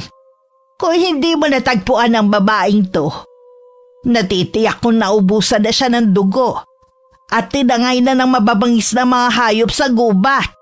Mas mabangis pa ba sila kaysa sa akin? Malayo pa lang naamoy ko ng sariwang dugo. Kaya't inunahan ko na sila. Dampian mo ng tubig ang bibig niya para naman makainom siya kahit pa konti-konti. Malalim na bumuntong hininga ang lalaki habang nakatitig sa mukha ng dalaga. Ilang sandali kumilos ang dalaga at pilit na iminulat ang kanyang mga mata. Gising na po siya, Lola. Ay mabuti naman kung ganon. Kunin mo ang tubig ng buko at ipainom sa kanya. Sino kayo? Pakiusap. Huwag niyo akong saktan. Aray, ang sakit ng buong katawan ko. Huwag mo munang piliting gumalaw. Marami kang natamong sugat lalo na yang sa isang mata mo. Buhay pa ako. Oo, Ineng. Mabuti na lang at tatagpuan ka ng aking apong si Lando. Aray, ang sakit ng puso at balakang ko. Ikinalulungkot ko, Ineng. Hindi na namin nailigtas ang batang nasa sinapupunan mo. Dahil sa dami ng dugo na lumabas sa'yo. Pinainom kita ng katas ng arukaw, kaya tumigil ang pagdurugo mo. Kung hindi, siguro maging ikaw hindi nakaligtas. Mga wala silang awa. Gusto nila akong patayin. Aray, ang sakit ng mata ko. Hindi ako makakita ng maayos. Huwag ka na munang masyadong kumilos dahil sariwa pa ang mga sugat mo. Malalim ang pinsala sa iyong mata. Ito pa ang buko. Sariwa pa to. Kapipitas ko lang nito kanina. Lumayo ka sa akin! Lola, papatayin niyo tayo! Huwag ka matakot sa kanya, Ineng. Siya ang aking apo na tinutukoy ko. Si Lando. Mabait naman siya kahit may katigasan ng ulo. May dala akong buko. Inumin mo to upang lumakas ka. Nanginginig ang katawan at naluluhang inilibot ni Joanne ang paningin sa paligid. Naroon siya sa kubo na gawa sa nipa at kahoy. Napalukip-kip siya sa sulok ng silid at napayakap sa sarili. Akin na muna yan, apo. Natatakot siya sa iyo kaya lumabas ka na muna. Siguro mga lalaki ang nanakit sa kanya. Sige ho, Lola. Kapag may kailangan kayo, tawagin niyo lamang po ako. Ikukuha ko na muna siya ng mga prutas sa gubat. Konti na lang kasi ang mga naimbak nating pagkain Nakapaglaga na pala ako ng itlog. Yun na muna ang kainin niya. Kumain ka na muna, Ineng, ha? Huwag ka matakot sa amin. Hindi ka namin sasaktan. Tumango ang dalaga at kinuhang baso ng buko na inabot ni Lola sa kanya. Unti-unti niya itong ininom at halatang uhaw na uhaw siya. Muli siyang humingi kay Lola Ason at halos 3 baso ng buko juice ang kanyang naubos. Ilang araw ang lumipas at unti-unting nakakalakad na si Joanna. Sa tulong ng langis at halamang gamot ni Lola Ason ay naghilom ang kanyang mga sugat. Bagamat naroon pa rin ang malalim na peklat sa kanyang katawan, lalo na sa kanyang mukha. Kalahati ng pisngi niya ay halos kumulubot. Dagdagan pa ng nabulag niyang isang mata. Maluha-luha niyang pinagmasdan ang refleksyon niya sa tubig na naroon sa batya at malaki ang pinagbago ng kanyang itsura. Babalikan ko ang lahat ng taong may kagagawan kung bakit ako nagkaganito. Nag-alaga ako ng mga ahas. Umiiyak ka na naman. Hindi lang naman panlabas na niyo ang importante. Sigurado akong mabait kang tao. Pwede bang malaman kung anong pangalan mo? Mahigit 2 linggo ka nang narito sa amin, pero hindi mo pa sinasabi sa amin ang pangalan mo. Joanne. Joanne? Huwag kang mag-alinlangan. Magsabi ka sa akin kung gusto mo ng tulong, ha? Ngayon lang din kasi ako nagkaroon ng kausap bukod kay Lola Matagal na ba kayong naninirahan ni Lola sa gubat? Bakit wala kayong mga kapitbahay? Payapang mamuhay sa ganitong lugar Lihim na napahanga ang dalaga sa binata. Moreno ito at hindi may pagkakaila na may kagwapuhan itong taglay. Kapag nabihisa ng maayos ay aangat ang gandang lalaki nito. Yun nga lamang ay punit-punit ang pantalon at ang damit nito na parang basahan. Buti naman kasa sa yung duster ni Lola. Pasensya ka na. Luma na yan Kapag nakabenta ko ng mga gulay at manok sa bayan, ibibili kita ng bago. Nako, hindi na. Ayos naman ako rito Hindi nyo na kailangan pang mag-abala pa o gumastos sa akin. Sapat nang kinupkup nyo ako at pinatuloy sa bahay nyo. Naalala mo ba kung saan ka nakatira? Hindi pa ito ang tamang panahon na bumalik ako ron. Kailangan ko pang magpalakas para harapin ang mga taong trumaydor sa akin. Huwag ka mag-alala, Joanne. Tutulong ako sa'yo. Mabutit nakakaalala ka pa sa kabila ng taas ng binagsakan mo. Kahit papanay sinuwerte pa rin ako. Babalikan ko sila at sisingilin sa lahat ng kinuha at atraso nila sa akin. Pati ang magiging anak ko'y pinagkaitan nila ng buhay. Ang tapang mo rin pala, Joanne. Bilib ako sa'yo. Hinagod ni Landong likod ng dalaga upang pakalmahin ito. Napansin niya ang galit sa mukha ni Joanne habang kuyom ang kamao nitong nakatingin sa kanya. Talaga bang tutulungan mo ako? Oo naman. Hindi mo na itatanong. Marami na akong itinumbang masasamang tao. Lalo na yung mga magnanakaw at mga halangang kaluluwa. Pinipigilan lang ako ni Lola eh. Natatakot kasi siya baka ikapahama ko yung ginagawa ko. Ayoko lang kasing may nakikitang naagrabyadong tao eh. Kahit ganito lang kami na mahirap.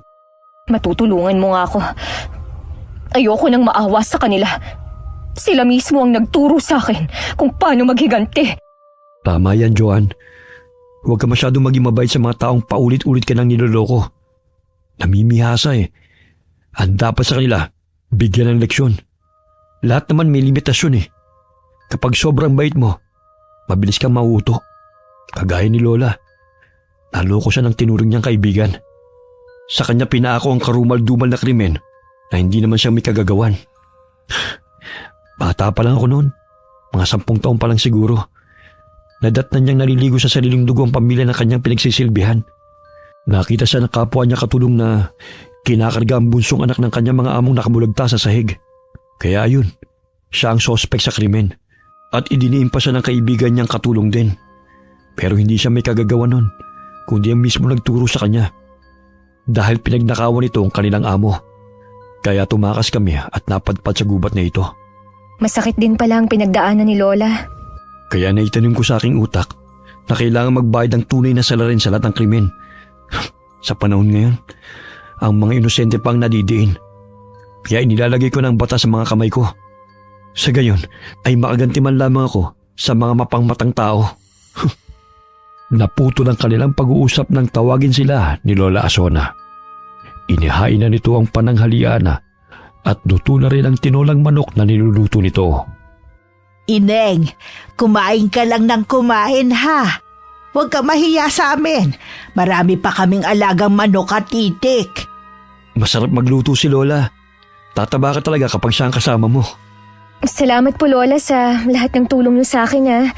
Balang araw, masusuklian ko rin po kayo. Naku, huwag mo lang isipin yun. Bukal sa puso ko ang tumulong, Ineng. Kabilugan ng buwan. Malalim na ang gabi, ngunit hindi mapakali si Joanne sa kanyang higaan. Nakaramdam siya ng init sa buo niyang katawan, kaya bumangon siya at tinungo ang kusina. Uminom siya ng tubig, ngunit hindi pa rin napapawi ang kanyang uhaw. Napagpasan niyang lumabas ng kubo upang magpahangin. Bagamat tagaktak pa rin ang pawis na namumuo sa kanyang noo kahit mahangin na sa labas. Nabaling ang kanyang paningin sa mga itik na naroon sa bakuran, kaya't dali-dali siyang tumungo roon. Hindi niya napigilan ang sarili na sunggaban ng isang itik. Tumatalsik pa ang sariwang dugo nito habang nilalantakan niya ang sariwang laman at sinisipsip ang dugo nito. Nagising sina Lando at Lola dahil sa ingay ng mga alaga nilang hayop. Joanne! Patawad, hindi ko sinasadya. Hindi ko rin alam kung bakit ko to nagawa. Nagbunga ng ipinunla mo sa kanya, iho. Naging ganap na rin siyang aswang. Aswang? Ako aswang? Hindi ko po kayo maintindihan. Pasensya ka na, iha ha, kung hindi namin sa'yo sinabi agad. Dinilaan nila doon tenga mo upang yang gawin ka. Sa gayon mapapadali ang paggaling mo. Dahil kung hindi niya ginawa yon, natitiyak kong matagal ka ng patay. So, mga aswang kayo? Hindi kami masamang aswang, Joanne. Kagaya ng sinabi ko sa'yo, na mga halang ng bituka lamang ang pinapaslang ko. Si Lola naman, hindi siya kumakain ng laman ng tao. Mas gugustuhin pa niya magluto kaysa kumain ng sariwa. Pero, bakit ko kinain ng itik? Huwag ka mag-alala. Normal lang yan sa unang araw na hindi mo makontrol ang iyong sarili. Unti-unti mo rin namang maiiwasan ang pagkain ng laman at pag-inom ng sariwang dugo eh. Yun nga lang, hindi mo mapipigilan ang lakas na nananalaytay sa katawan mo dahil ganap ka ng aswang. Ayokong kumain ng tao, lalo na yung mga mabubuting tao. Mas gugustuhin ko pang pumatay ng mga masasama. Tulungan niyo po ako. Huwag ka mag-alala, hindi kita pababayaan. Mahigpit siyang niyakap ng binata at hinalikan sa noo kahit puno ng sariwang dugo ang mukha nito. Hindi niya may pagkakailan na naramdaman niya ang tunay na pagmamahal mula sa binata dahil naging mabuti ito sa kanya kahit wala siyang yaman. Joanne, tatapatin na kita. Ginawa kong iyang gawin ka dahil gusto kong mabuhay ka. Simula na matagpuan kita, napamahal ka na sa akin. Pasensya ka na kung ito lang ang naisipan kong paraan upang madugtungan ang buhay mo. Wala naman akong pera para dalhin ka sa ospital eh. Tanging si Lola lang ang gumamot sa'yo. Pero hindi pa rin sapat ang mga halamang gamot upang mabuhay ka. Wala kang kasalanan. Ginawa mo lang ang naisip mong paraan. Basta, tulungan mo akong iwasan na kumain ng sariwang laman, ha? Pangako. Halika na. Linisin mo na yung katawan mo at huwag ka na mag-alala pa. Lumilipas sa mga araw. Ngunit naging agresibo si Joanna. Bagamat nariyan si Lando at Lola Ason upang umagapay sa kanya. Naging malakas ang kanyang katawan dahil sa naparami ang pinainom ni Lola na dugo na may abdo ng ahas. Naku, Lando. Ako siguro ang dahilan kung bakit nagkakaganyan si Joanne eh. Naparami yata ang pagpapainom ko sa kanya ng abdo at dugo. Saka gustuhan kong gumaling siya agad. Sa ngayon po nakokontrol niya na ang kanyang sarili sa pagkain ng mga alaga natin. Yun nga lang, parang naging agresibo na siyang balikan ng mga taong nanakit sa kanya eh. Sinabi niyang trinaidor siya ng mga taong pinagkatiwalaan niya eh. Bantayan mo na maigi si Joanne ha. Mamaya umalis pa rito at mapahamak. Kinagabihan napabalikwas ng bangon si Joanna nang mapanaginipan sina Nancy at Dave kasama ang mga lalaking nagpahirap sa kanya. Tumatawa pa ang mga ito habang nakaharap sa kanya habang siya'y nasa silya. Ito na ang tamang panahon na balikan ko kayo. Hindi ko hahayaan na magpakasasa kayo sa lahat ng perang pinaghirapan ko. Mga traitor! Kinuha niya ang palakol na nakasandal sa dingding at umalis ng bahay. Nagising si Lando. Naminog ang kanyang mga mata nang mapansin na wala na sa papag na hinihiga nito si Joanna. Lumabas na naman siya. Kumakatay niya talaga ang ulo ko sa kanya. Ayun siya. Dinala pa talaga ang palakol ko. Masundan nga siya. Dali-daling lumabas ang binata sa bahay at iniwan na mahimbing na natutulog si Lola. Napansin niyang nanilisik ang mga mata ni Joanna nang mapalingon sa kanya at inambahan siya ng hawak nitong palakol. Oops! Ako to, Joanne! Saan ka pupunta? Tara, umuwi na tayo. Ikaw na lang ang umuwi. May pupuntahan ako ngayon.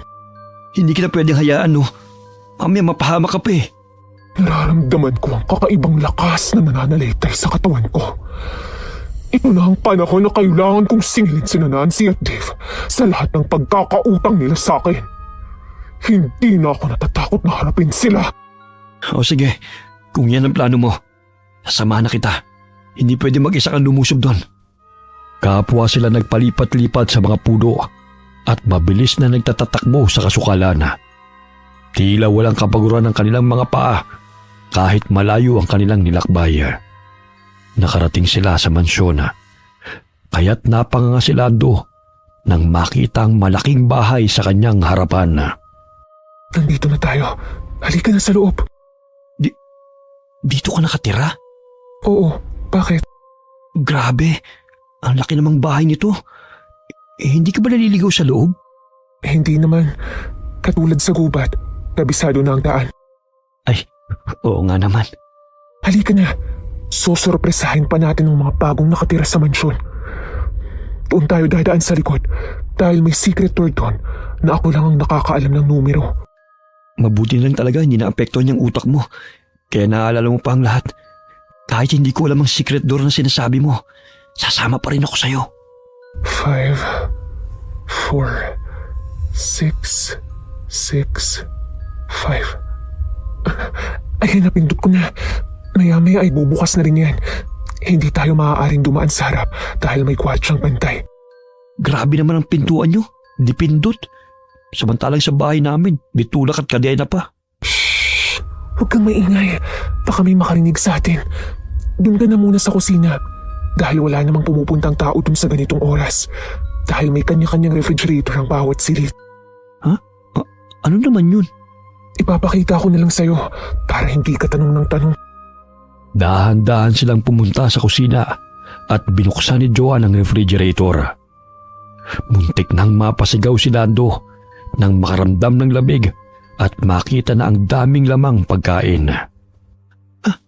Grabe ang lamig sa loob. Pwede bang matulog dyan? Ang dami pang pagkain. Siyempre hindi. Dahil magiging yelo ka kapag pumasok ka riyan. Kumuha ka na ng pagkain na gusto mo. Ito may alak. Mukhang masarap to ha. Nagpapakasarap talaga sila sa pera ko. Pwes, gugulatin ko sila. Tumito ka na muna ha. Ako na ang papanhik sa taas. Basta bumalik ka. Oo. Binuksan ni Lando ang bote ng alak at nilakdak yun. Nasarapan siya kaya inubos niya ang isang bote at muling kumuha sa loob ng refrigerator hanggang sa makaramdam siya ng pagkahido. Ang lakas yata ng tama ng alak nito sa akin pero ang sarap. Sandali, may paparating. Kailangan ko magtago. Ay, bakit nandito sa mesa tong bote? Bakit wala na tong laman? Ay nako, ininom na naman siguro ng katulong. Siya siguro yung Dave na sinasabi ni Joanne. Mukhang hindi talaga mapagkakatiwalaan. Ang sabi niya walang pumupunta rito ng ganitong oras. Muntik na ako dun Ang bihira. Naku na lang to lalagay sa kwarto. Ang mahal pa naman ng alak na to tapos iinumin lang ng mga katulong. 5 to 2 na lang ang natira. Pailing-iling na lumakad si Dave paakyat ng hagdan. May nakita siyang nakatalikod na tao. Sa pag-aakalang ang katulong na kumuha ng alak ang naroon. Hoy! Ilang beses ko na sinabi sa inyo na huwag kayong kumuha ng pagkain at inumin sa ref. Hindi pa kayo nakontento sa binibigay ko sa inyo? Magnanakaw pa talaga kayo, ha? Magnanakaw? Sino kaya ang magnanakaw sa atin? Sino ka? Paano ka nakapasok dito? Huwag kang lalapit, babato ko tong alak sa'yo. Oh, Dave. Huwag kang matakot. Ako lang naman ang babaeng gusto niyong patayin para maangkin niyo ng mahal kong pinsan ang lahat ng pagmamay-ari ko. Buhay ka pa palang hayop ka. Iniyakan pa kita sa pag-aakalang pinatay ka ng mga lalaking dumukot sa atin. Joanne, ikaw ba yan? Oh, bakit natatakot ka? Dapat nga maging masaya ka sa pagbabalik ko, di ba? Dahil magsasama ulit tayo. Pero bakit ganyan ang itsura mo? Ang pangit, tsaka hindi na kita makilala. Kayo ang may kagagawan kung bakit ako nagkaganito. Malas niyo lang at nakatakas ako at nakaligtas. Ngayon, babawiin ko ang lahat ng sakin. Maging ang batang nasa sinapupunan ko'y pinagkaitan niyo ng karapatang mabuhay. Papatayin ko kayo. Lahat kayong nagpahirap sa akin. Bitiwan mo yung palakol, Joan. Pakiusap, maghunos dili ka.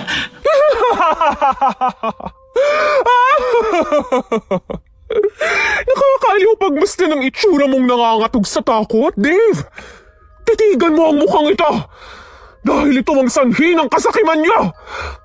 Nag-alaga ako ng ahas sa pamamahay ko na siyang tutok lang sa akin. Pues, babaliin ko yung mga buntot niyo at mga pangil! Binato ni Dave ang hawak nitong bote patungo sa aswang na si Joanna. Bagamat hinampas niya yon gamit ang palakol, dahilan na mabasag ito. Aatras na sana si Dave, ngunit may mga bisig na pumigil sa kanya. Oh, pare, saan ka pupunta? Kinakausap pa ng babaeng mahal ko. Alam mo, kahit ganyan ang itsura niya, mahal na mahal ko yan. Kaso nga lang ginago mo eh. Alam mo ba kung anong ginagawa ko sa mga taong kinamumuhian ko? Ha? Hinihila ko ang bituka at pinupulupot sa mismong leeg nito. Gusto mo bang iparanas ko yun sa'yo, ha? Pakiusap, huwag niyo ako saktan. Maawa kayo sa akin. Tawakan mo siyang mabuti, Lando, at sumunod kayo sa akin. Huwag kang magtatangkang sumigaw, Dave, dahil hindi kami magdadalawang isip na putulin yung leg mo. Narinig mo yun, pare? Tumahimik ka na kung ayaw mong baliin ko yung leg mo, ha? Para malaman mo, 50 ang katao ng pinatay ko. At parang madadagdagan pa ngayong gabi. Maawa na kayo sa akin. Pakiusap, ilayo mo yung palakol sa leg ko. Binuksan ni Joanne ang basement gamit ang susi na kinuha niya sa aparador. Malikabok roon na dahil matagal nang hindi nililinis. Yun ang lugar na ginawa niyang library nung siya'y nag-aaral pa. Pinaupo nila sa silya si Dave at itinali ng lubid. Bantay sarado siya ni Lando, dahilan na hindi ito makapalag. Bantayan mo lang mabuti ang hayop na yan. May bibisitahin lang ako sa taas. Pakiusap, Joanne. Huwag mo saktan si Nancy. Aba? Nakakaselos naman ang pag-aalala mo sa kanya. Ibisitahin ko lang naman siya at kikilitiin ang kutsilong ito. Huwag mong gawin yan sa pinsan mo, Joanne. Hindi ka masama. Mabait kang tao na nakilala ko. Kayo ay nagturo sa akin na maging masama. Alam mo, Dave, wala na akong nararamdamang pagmamahal at awa sa inyo. Puro pot ang nangingibabaw sa puso at isipan ko. Kaya kahit magmakaawa ka man at lumuhod, hindi ko kayo mapapatawad sa lahat ng sakit na ipinaramdam nyo sa akin. Huwag ka na kasing paepal, pare. Tanggapin mo na lang kaparusahan na sasapitin mo sa kamay ng mahal ko. Kung hindi ka pa naman kasi gago eh, bakit gusto mo siyang patayin? Umalis ng silid si Joanne at tinungo ang kwarto ni Nancy. Walang nakapansin sa paglusob nilang dalawa, maging ang gwardyang bantay. Napamangha si Lando sa litrato na nakapatong sa mesa dahil yun ang maamong mukha ni Joanne na wala pang pinsalang natamo. Ang ganda pala ni Joanne. Tapos sasayangin nyo lang? Mga halang palang bitukan nyo eh. Alam mo pare, para bang may bumubulong sa akin na patay na kita ngayon. Nasisiyan kasi akong pumatay ng taong kagaya mo eh. Ilayo mo nga yung bunganga mo sa akin. Ang baho at tumatalsik pa yung laway mo. Mas mabaho pa ang pagkatao mo kaysa sa akin. Nagbihis ka lang ng magarang damit. Ngunit hindi natatabunan nun ang kasamaan na nananalaytay sa dugo mo. Samantala, binuksan ni Joanne ang kwarto at kinuha ang cellphone na nakalapag sa ibabaw ng mesa at inilagay sa bulsa. Maya-maya'y nagising si Nancy nang maramdamang may nakatanaw sa kanya at humahawi sa kanyang buhok habang natutulog. Babe? Sino ka? Lumayo ka sa akin! Nasaan si Dave?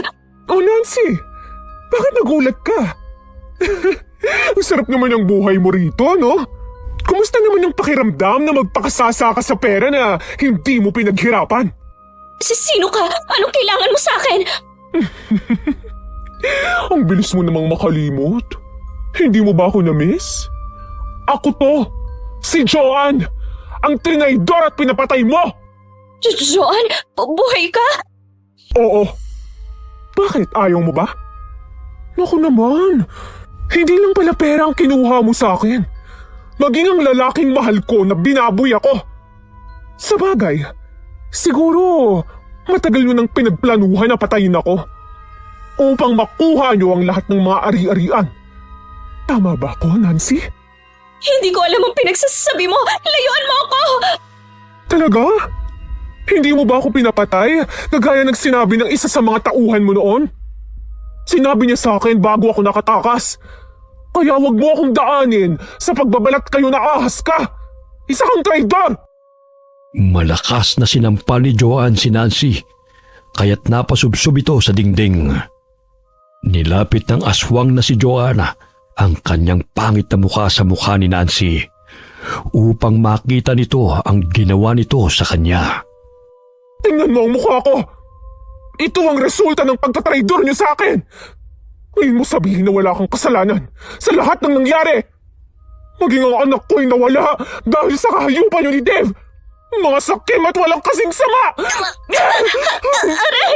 Bitiwan mo Hindi ka pa maaamin sa lahat ng kasamaan mo! Gusto mo bang mabuhay pa o si Dave? Pakiusap, huwag mong saktan si Dave. Oo na, ako nagpapatay sa'yo para mapasakin ang pera. Ngunit pinagsisisihan ko na lahat ng ginawa kong kasalanan. Pakiusap, Joanne, patawarin mo ako. Gusto mo lumuhod ako sa harapan mo para mapatawad mo lang ako. Malakas na tinadyakan ni Joanne si Nancy. Dahilan para mabuwal ito sa sahig. Hindi na ito nakaramdam ng awa kahit anong iyak ng babae, sapagkat peke ang lahat ng pinapakita nito sa kanya.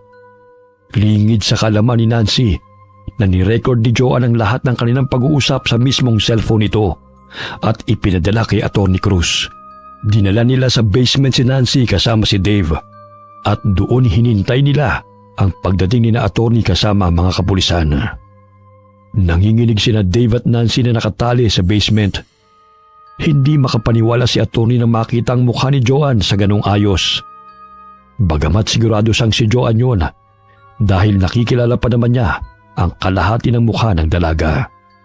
Mahigpit niya itong niyakap dahil sa hindi makapaniwala na buhay pa ito. Nanumbalik sa normal na anyo si Joanne at umiiyak na humarap sa matandang abogado. Agad na hinuli ng pulis sina Dave at Nancy sa patong-patong na kaso. Noon pa man malakas ang pakiramdam ni attorney na may kinalaman si Nancy sa pagkawala ni Joanne. Bagamat hindi lamang niya ito madiin dahil wala siyang matibay na ebidensya. Saan niyo kami dadalhin? Mamang pulis, wala ho kaming kasalanan. Baliw ang babaeng yan. Hindi po namin siya kilala. Silang hulihin ninyo at ang tauhan niyang lalaki. Sila ang trespassing sa bahay ko. Magpapiyansa kami at kayo yung pakukulong namin! Kausapin mo na lang ang rehas, pare. Sigurado akong pakikinggan ka naman ngayon. Magdasal ka na ngayon. Dahil hindi ka na patatawarin ng mga preso sa bilibid. Sisiguraduhin kong hindi kayo makakalaya pa! Ay, ano ba? Bitawan niyo ako! Nilitis ang kaso laban kina Dave at Nancy. Nagsilabasan din ang mga taong inutusan nila na dukutin si Joanne sa takot at konsensya. Hinatulan ng frustrated murder, estafa at kidnapping ang dalawa at napatawa ng parusa na habang buhay na pagkakakulong. Maging ang mga lalaking sangkot sa pagdukot ay kinulong. No, hindi maaari ito, attorney. Aapela kami. Gumawa ka ng paraan upang makalabas kami rito. Ikaw babae ka. Sisiguraduhin kong papatayin na kita kapag nakalabas ako rito. Hindi lang kalahating mukha mong sisirain ko. Yun ay kung makakalabas ka pa. Himasin mo na lang ang mga rehas. Kung noon, matipunong katawan ni Dave, ngayon, magdusa ka! Wisit kang babae ka! Papatayin kita! Lumakad palabas ng Hall of Justice si Joanne kasama sina attorney, Lando at Lola Asona. Ngunit umiiyak na lumuhod sa kanyang harapan si Dave na nagmamakaawa. Joanne, alam kong hindi mo ako mapapatawad sa lahat ng kamaliang ginawa namin sa'yo. Patawarin mo ako. Maging sa buhay ng ating anak na nawala dahil sa kangalang ko at nasilaw sa salapi. Haharapin ko ang parusa sa akin. Sana balang araw, mapatawad mo ako. Walang salita na kumawala sa bibig ng dalaga. Kagaya ng peklat sa kanyang mukha. Naghilo man ang sugat, ngunit hindi nawala ang marka na dulot ng kasakiman at pagiging makasarili ng dalawa. Ang laki ng pera na nakulimbat ni Dave at Nancy. Kung hindi ako bumalik, siguro tuluyang nalugi na ang negosyo na ipinamana sa akin ni Mommy Trinidad. Ang laki ng mansyon na tinitirhan mo, Joanne. Mamimiss ka namin ni Lola. Paanong mamimiss? Magkakasama na tayong titira dito sa mansyon. Talaga? Naku naman. Huwag ka mag-alala.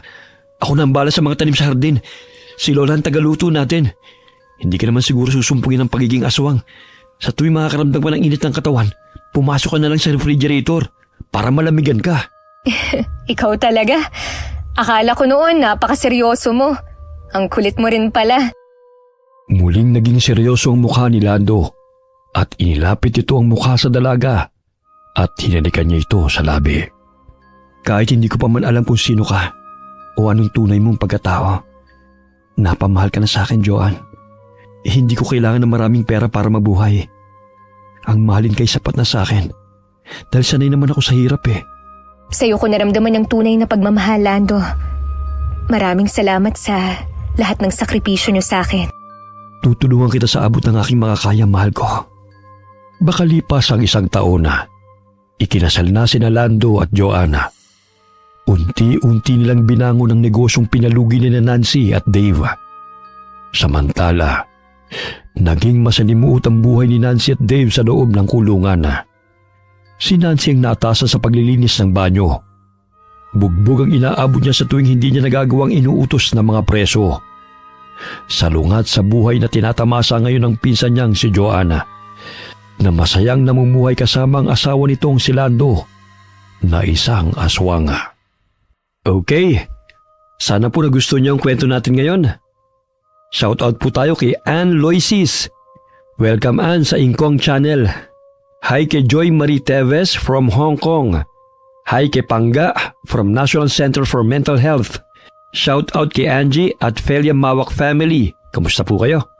Hi kay Sally Albino from Kawayan City, Isabela. Hi kay Chloe Abalos from Riyadh, Saudi Arabia. Hi kay MGS14. Hi kay Corazon Cacalda from San Mateo, Rizal. Happy birthday kay Kyle Andre, galing kay Mami Aiko from Bahrain. Hi kay Michael Rivera. Hi kay Henry Vargas from Calbayog City, Samar. Hi kay Cliven Dubalan. Hi kay Nelbilin Omusura from Buena Vista, Agusan del Sur. Hi kay Jose Casabuena from Iloilo. Alright, maraming salamat po and God bless all of you. John,